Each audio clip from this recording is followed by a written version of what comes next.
Good afternoon and welcome to the Happy Half Hour. I'm Leigh Kubin. And I'm Sandra Priestley. Welcome to the podcast. Happy Thursday. Thursday.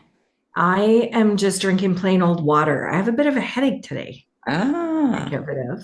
uh-huh. So, water it is. Water it is. I went to a networking thing this afternoon, so I've been nursing this and I've just sort of added to it, but it's like a elderberry tea. So I went Oh, to a coffee shop and I'm like, do y'all have any unsweet tea? yeah. And they're like, well, we have this and it's really good. It's kind of the same stuff as Starbucks has. Oh, nice. Okay, there is so much going. Like, we've got to talk about Canada and the United States. Like, we've got to touch on that. For the 51st date. Oh, my goodness. Hmm. So here's the thing: is that I have heard things, and I thought, oh my God, the media is just trying to make something out of nothing, get Yeah. everybody in an uproar. Like that Which is is what they do. that is what they do. I don't care what Yeah. side you're on.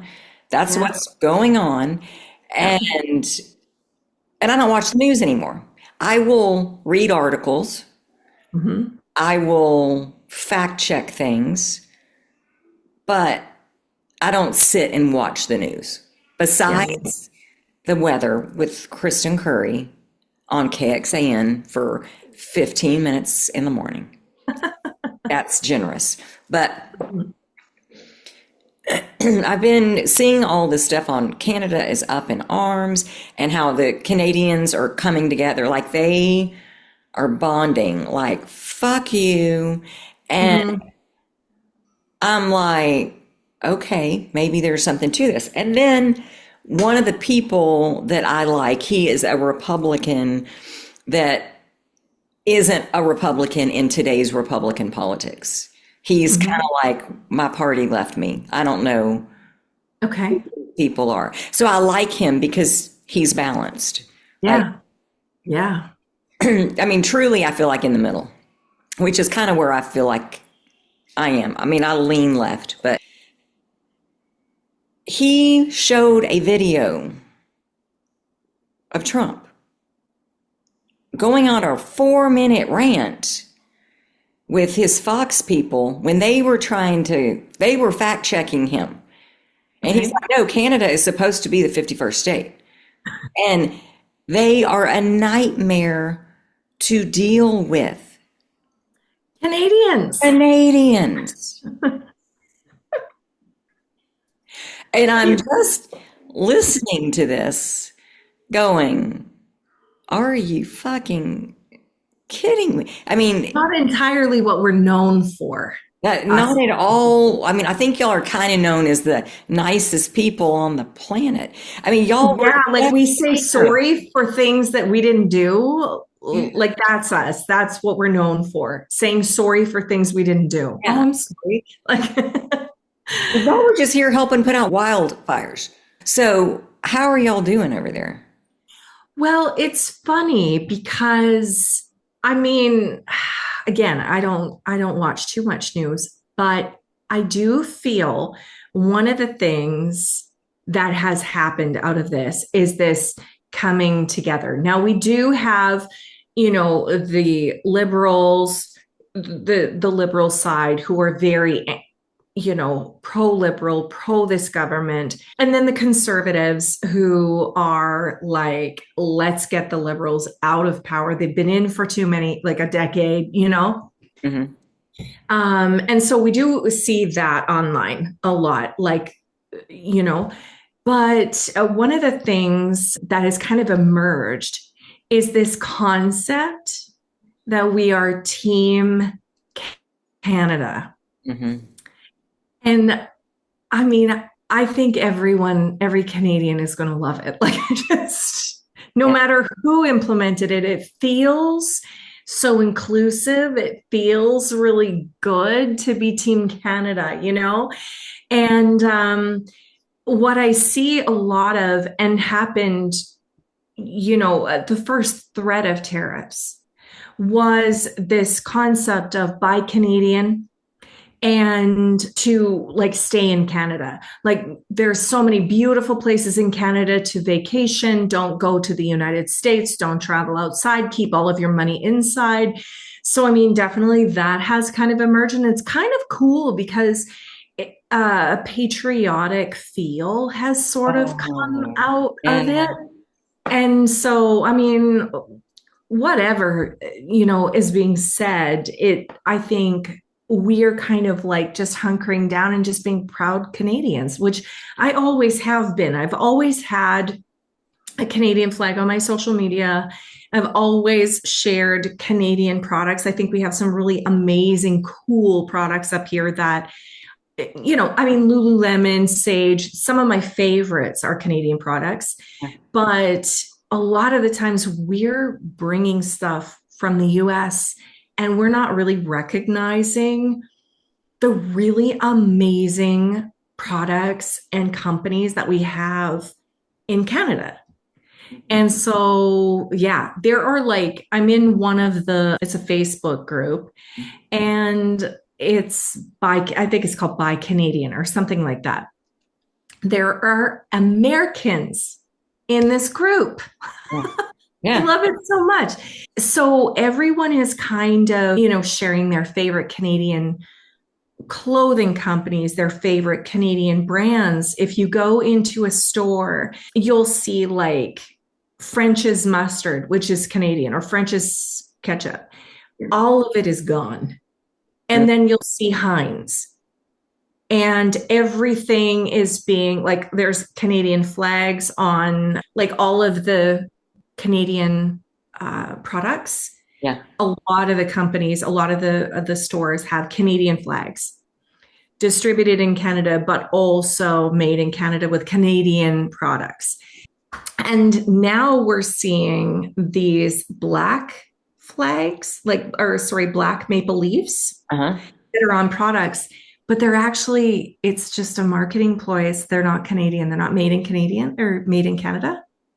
And so, yeah, it's interesting. They might be distributed in Canada, but made in the US. Like, so everyone is saying you have to watch the labels and you really have to. It's been fascinating. From the very first threat of the tariffs, one of the Manitoba premier said, okay, as of this moment, remove all of the American alcohol off the shelves. So there was half of our shelves were just empty. Yeah. But I mean, especially for like they were saying, we're not buying Kentucky bourbon. We are not buying any of the American whiskey. We're known for our whiskey, apparently. So I don't know. I know we have a lot of Canadian whiskey. I know. Yeah. And so one of the posts that I read, whether you can, whether this is factual or not, but one of the posts that I read said that Canadians buy $9 billion. Seems like that's, yeah. Worth of American alcohol. And for us to stop importing it will cost 2,700 jobs, which I feel really badly about. But y'all didn't do this. This is kind of, I'm hoping that it creates more in Canada. So, I mean, Team Canada, but I'm not really paying attention to the threat. But the one thing that I really do notice is we have to really pay attention to the prices because they're starting to like go crazy. Yeah. So yogurt, for example, a Canadian yogurt, the other day I was looking was $3.59 and then others were $8. Oh. So yeah, like it was the prices are starting to really skew. I just kind of got to watch. But my husband came back a couple of weeks ago and he's like, Sandra, Campbell's soup was on sale, 50% off. And I'm like, yeah, because it's American. Like no one is buying it. So some of the things you can get on sale, some of the prices are just going crazy. So wow. I hope that is where we are getting to. Because I do believe, and I don't think this is a Republican or a Democrat problem. I think it's both of them. And I don't know Yeah. what the end game is, but they are trying to turn us against each other. Yeah. Well, yeah, It is working because our country has never been this divided. It is really. no, it is sad how divided it is. And I remember when it didn't matter what political party that you were a part of. Well, I was talking about this the other day. Like in Canada, like I was raised, you don't talk about three things: Hmm. money, religion, and politics. Yeah. Like, and so I didn't see this like, and I guess maybe in person, we still probably wouldn't talk about those things. Right. But on social media, we do, apparently. I do not, but I'm seeing tons. I have a lot of American clients and Facebook friends. And wow, it's just both sides all the time. And it seems so angry. Like it just seems so, I've had to unfollow people that I agree with. Like, I completely get what they're yeah, saying. I understand, but I don't want to fucking hear about it all the I time. know. And it I because know. it gets you in that fear. But my hope, because it's funny, I was talking to someone that's on the other side of the fence from me. We're really more along. Like, she was talking about the crazy libs one day. Oh, And I'm like, you should probably know that I am one. yeah, yeah.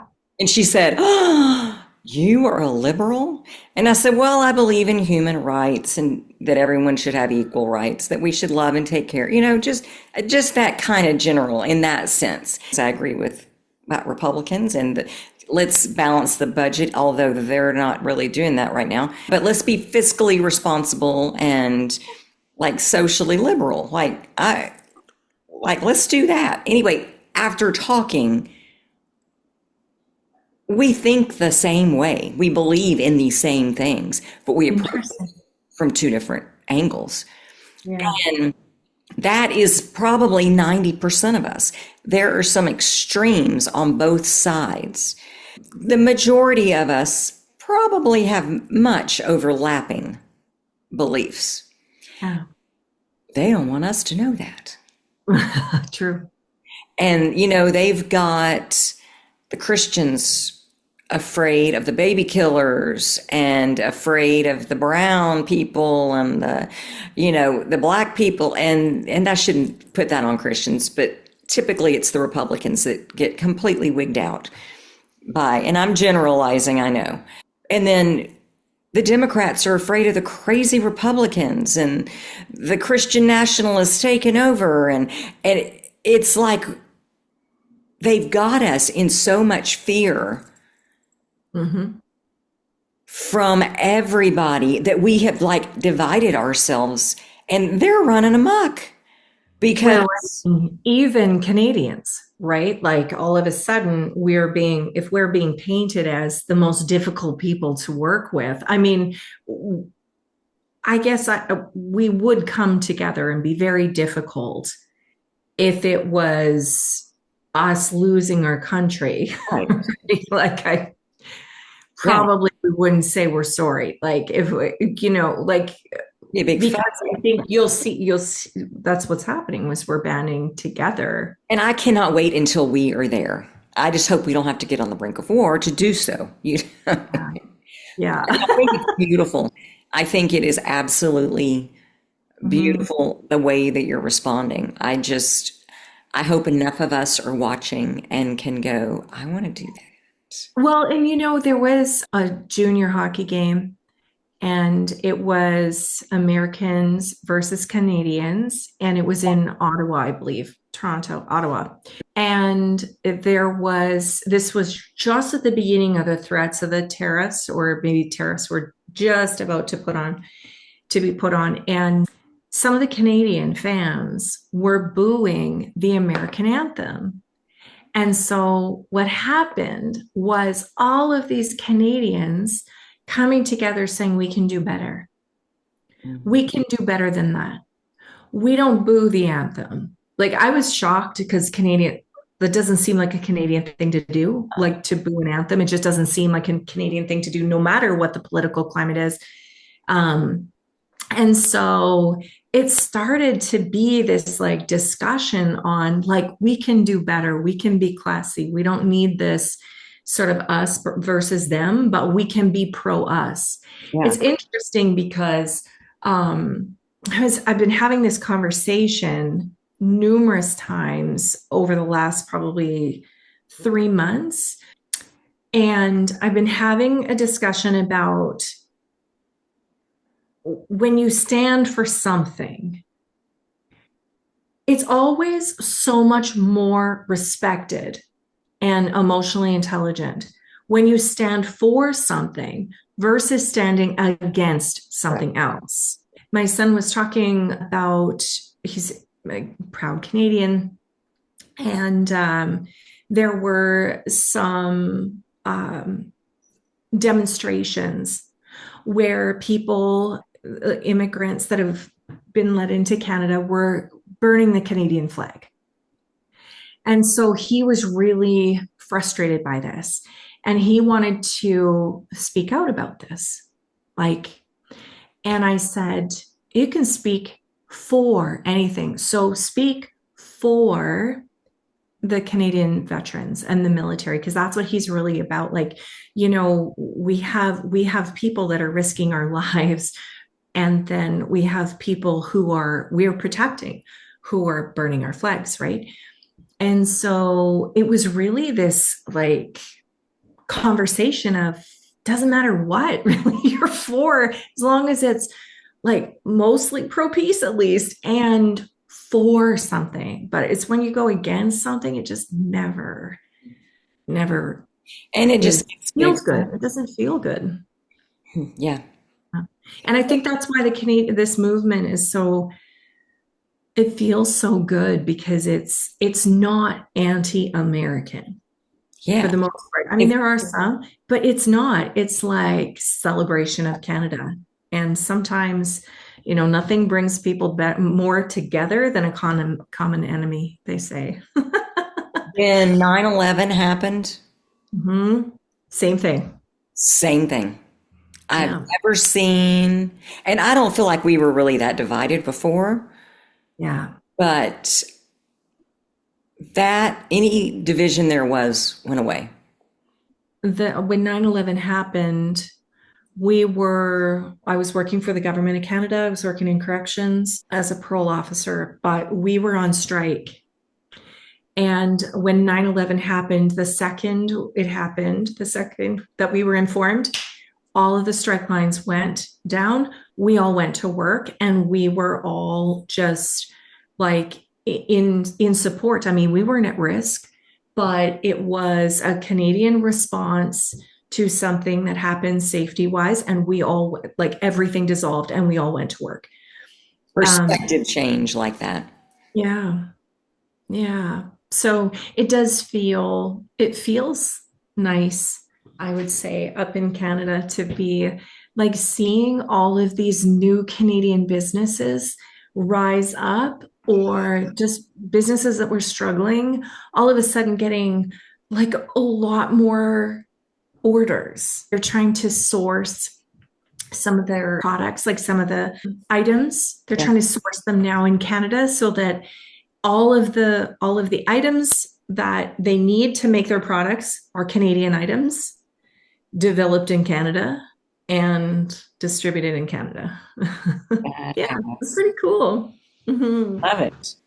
I don't know about you, but when I worked in the prison, there was a few Wiccans that would come into the prison, inmates. Yeah. And so we would have to, you know, assist them with, or decide what we could support them with, so they could practice their religion but still remain safe. So, you know, like no matches or whatever, but like what could we provide them?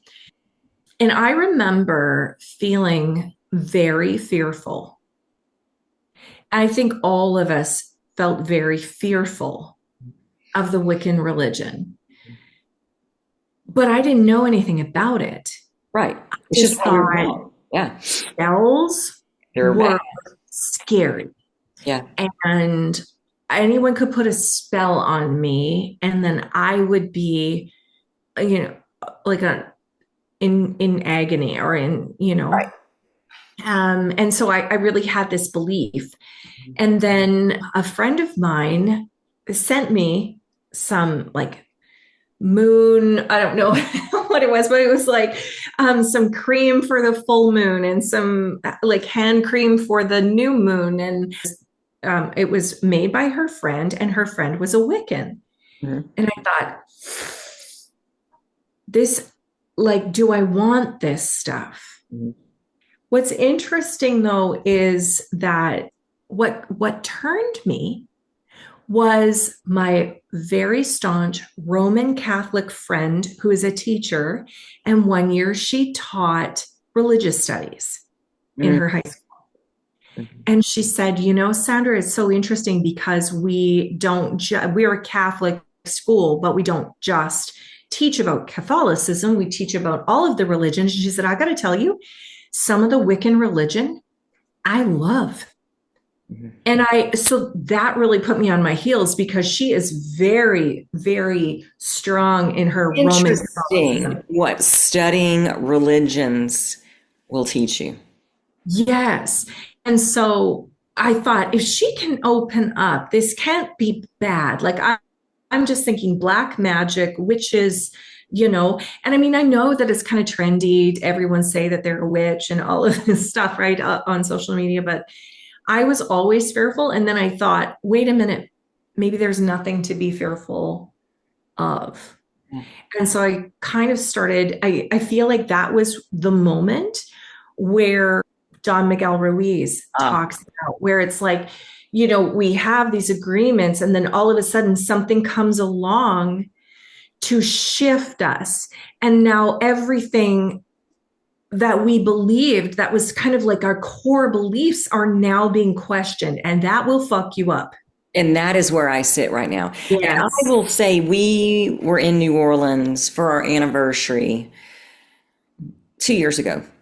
And when we were there, we went on a ghost tour. Mm-hmm. Because, I mean, how could you be down in New Orleans And not go. and Right. not do a ghost tour? Come on. Yeah. So our tour guide was amazing. But as he's walking us through, he's giving us the history of New Orleans and the people and like when it burned down and just all the stuff. But he was talking about the people that practice voodoo Oh, yeah. and what a peaceful, sweet people they were.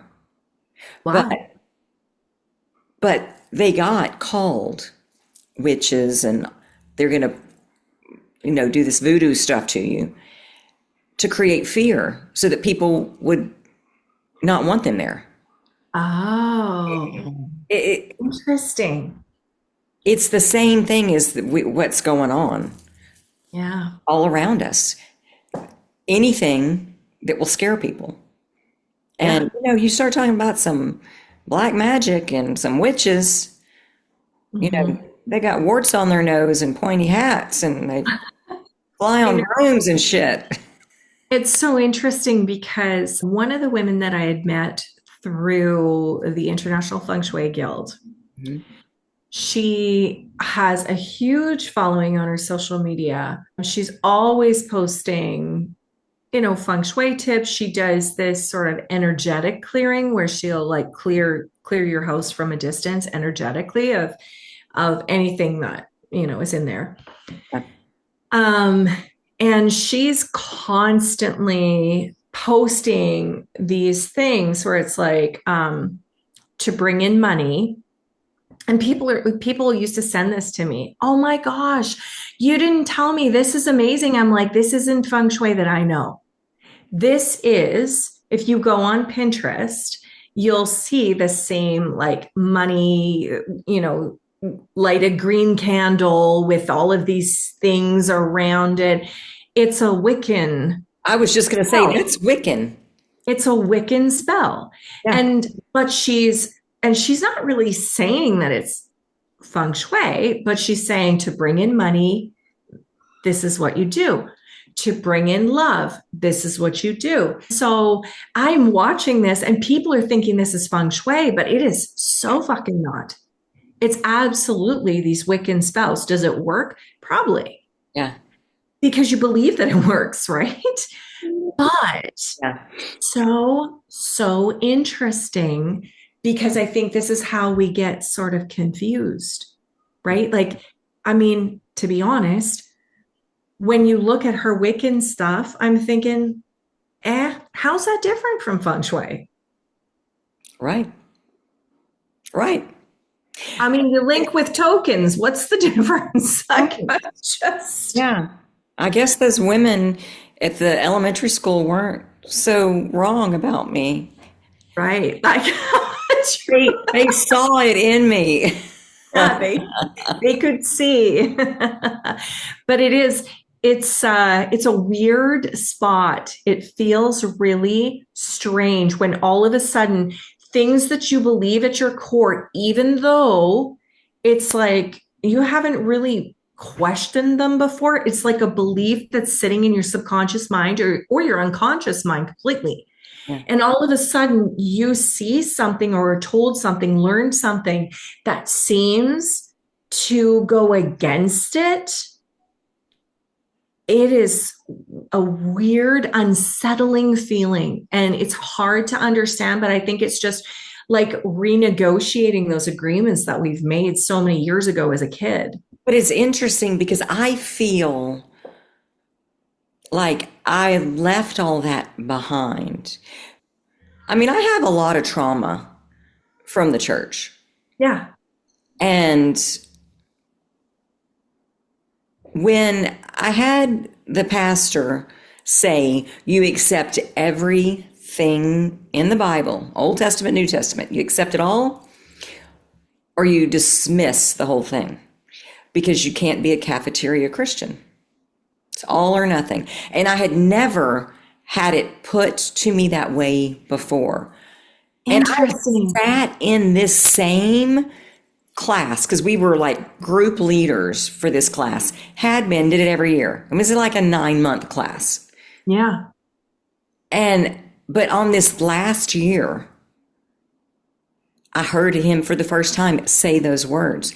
And that was it for me. That's when I really began digging in and exploring and learning about the origins of the Bible and learning about all the people that wrote books of the Bible and how Constantine decided what books went in the Bible and wouldn't let any books written by women.